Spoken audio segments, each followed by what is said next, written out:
is 11 o'clock, hour number 2 of the show, live from the Auction Community Studios. Wolf, couple quick notes to pass along before we get into this Caleb Williams story. Zach Selby covers the Commanders. Terry McLaurin in pads at practice today. Ooh, boy, that is big right there. Terry McLaurin, of course, one of the few wide receivers in the National Football League that actually dictate to the defense.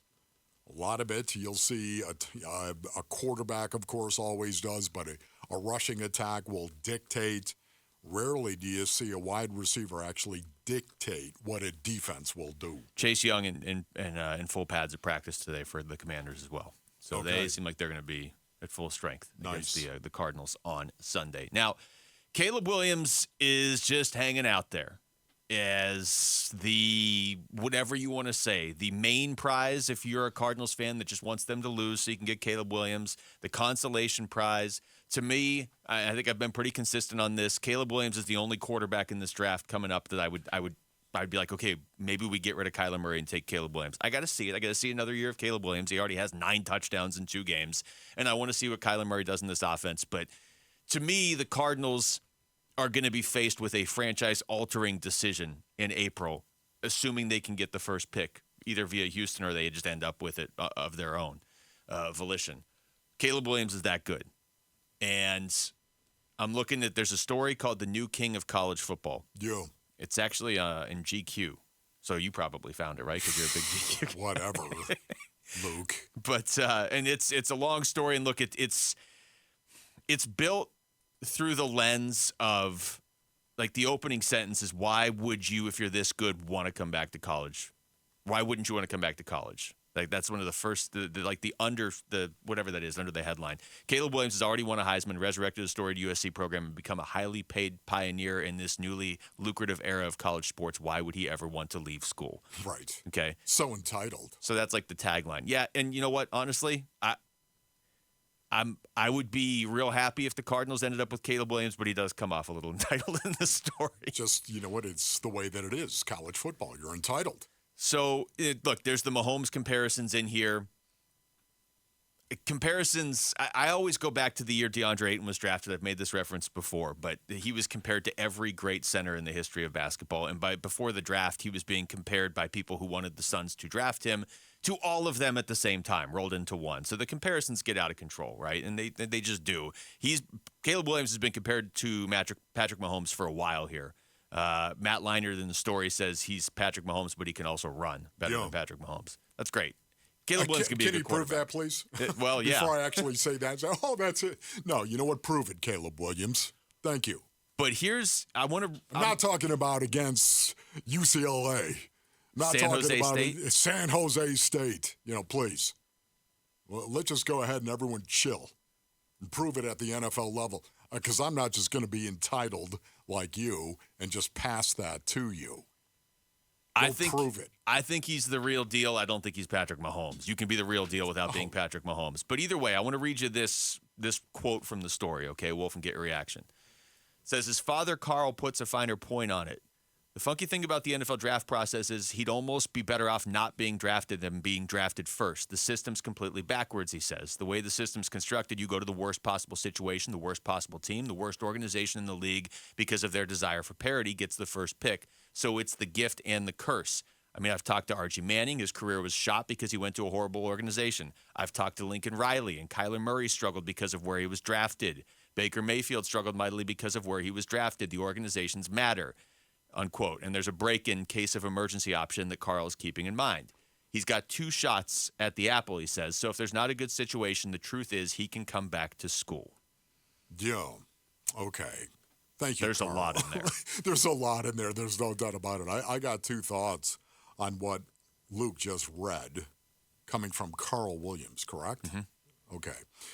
Number one, let's hope Kyler Murray evolves his game in this offense and Caleb Williams is a non sequitur, correct? That's still the best case scenario because you could trade that pick for everything. That's exactly right. Yeah. You could trade that pick for the moon. I mean, unbelievable. So let's hope that's the way that it goes. A non sequitur, a logical fallacy. You just hope Kyler Murray goes out there and plays up to his ability in this evolved offense, and it's really a non-starter for you. And number two, the statement from Carl is seriously flawed. He's been to 2 Pro Bowls. He's been to the Pro Bowl twice. He got to the playoffs his 3rd year. He got paid huge money after his 3rd year. And Kyler Murray, by the way, was right in the middle of the Cardinals having a 4-13 season. And I certainly hope Kyler Murray would be the first guy that would step up and say that. I'm trying to figure out how they're looking at the organization, the worst thing to happen to Kyler Murray.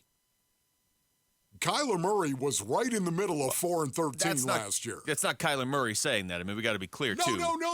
I know that. I'm saying he's wrong in what he's saying. Sort of sounds like Lincoln Riley may have implied it, though. I mean, that's why there's so many layers to this. And again, this is somebody quoting somebody about what somebody else said. So there's layers to this, and stuff always gets lost in translation. But the quote again from Caleb Williams' dad was, "I've talked to Lincoln Riley, and Kyler Murray struggled because of where he was drafted. Baker Mayfield struggled mightily because of where he was drafted. The organizations matter." Look, the organizations matter part, there's some truth to that. But how about, like, Baker Mayfield might not be great? You know what I mean? Like, this is such a, and again, it's not Caleb Williams saying it, it's his dad, but that there's so much of, well, it's never the player's fault. It's always the situation's fault. The other thing I would say about this, let's just say the Cardinals get the first pick, and Caleb Williams is like, I'm not playing for the Cardinals. I want to play for a good team. The team with the first pick in the 2025 draft is not going to be a good team either. Like, you don't get to get drafted by a Super Bowl contender. That's not how sports work. So even if you, the few times we've seen this in the past of, well, I don't want to play for that team, you're still playing for another, you might get out of playing for the Cardinals to go play for, I don't know, the Colts. I mean, the Colts have a quarterback now, but it's going to be somebody else that's not great. I don't know. It's interesting comments coming from him specifically. And Aaron pointed this out before the show, too. I mean, who's coaching Caleb Williams this year, right? Yeah, of course. Lincoln Riley and Cliff Kingsbury. That's exactly right. Listen, I just want to go back to my original point as well on this. Point number one in regard to this right here, and let's hope Kyler Murray evolves his game offensively. This is why you must play Kyler Murray, Basinonians. You have to find out the direction of the franchise going forward. You have to. And if you don't play Kyler Murray, you've got nothing but a massive question mark. And it's wrong-headed to do it. You've got a guy that has got incredible raw talent, skills, and ability. And you got to find out if he can actually evolve his game in this new offense. And I'm bullish on Kyler Murray getting it done in this revamped offense. Embrace the offense, Kyler. Prove you can play under center. That's what he's got to do. And I think that he will.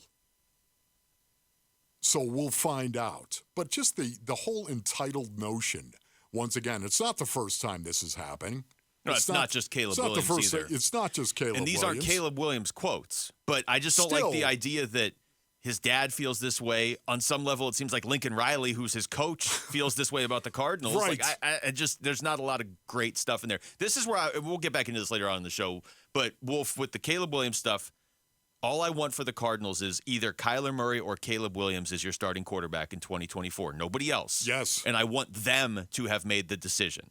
I don't want them to be like, well, it's Kyler because we're stuck. You know what I mean? Or it's Caleb because Kyler was terrible. I want them to, they should, in the position they're in, get to choose between Kyler Murray and Caleb Williams. Yes. Nobody else. The entitlement continues with these college kids and the mentality coming into the NFL. It's been this way forever, but you know what?